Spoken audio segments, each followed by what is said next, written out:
guys, how's it going? Dexter here, and I've got a bit of an R&B groove for you. So we're going to be playing 16th notes on the hi-hat, which are faster than we normally do. You can see all the hi-hats joined together with 2 lines, meaning they're pretty quick. So we have 1 E and a, 2 E and a, 3 E and a, 4 E and a, pepperoni, pepperoni, pepperoni, pepperoni. Really great workout for your right hand, trying to pull this kind of groove off.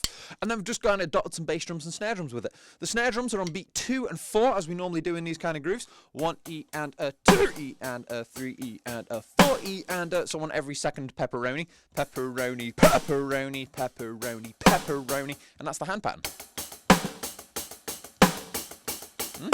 And then we're just going to dot some bass drums in there in some slightly awkward places.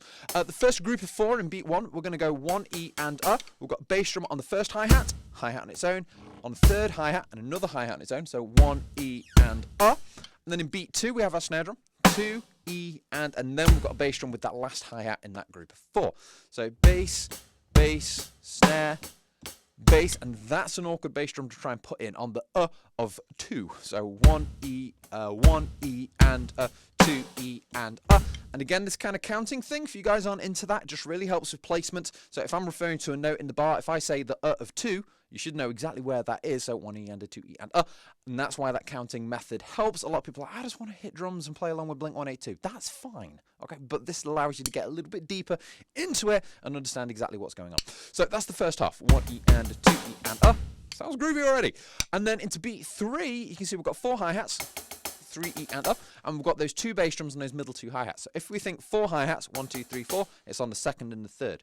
Hat, and then a kick, and then a kick, and then a hat on its own again. 3 E and 3 E and Tricky, just playing that little nugget on its own.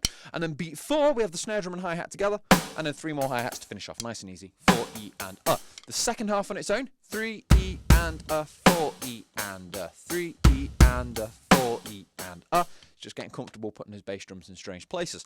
Put it all together. Kick, kick, snare, kick, kick, kick, snare.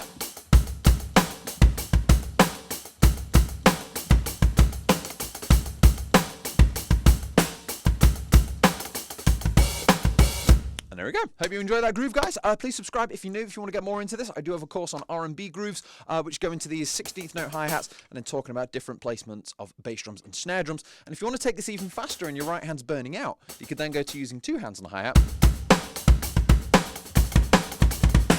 You can play the same kind of groove, but that then leads you into all sorts of other stuff, which you can kind of get into, and it's more kind of getting into funk music, of which I have a course called Funk Grooves, which goes into that kind of thing. So anyway, click that join button and become a channel member if you want access to all that stuff. In the meantime, just hit that subscribe if you're new, and I will see you guys for another lesson sometime soon.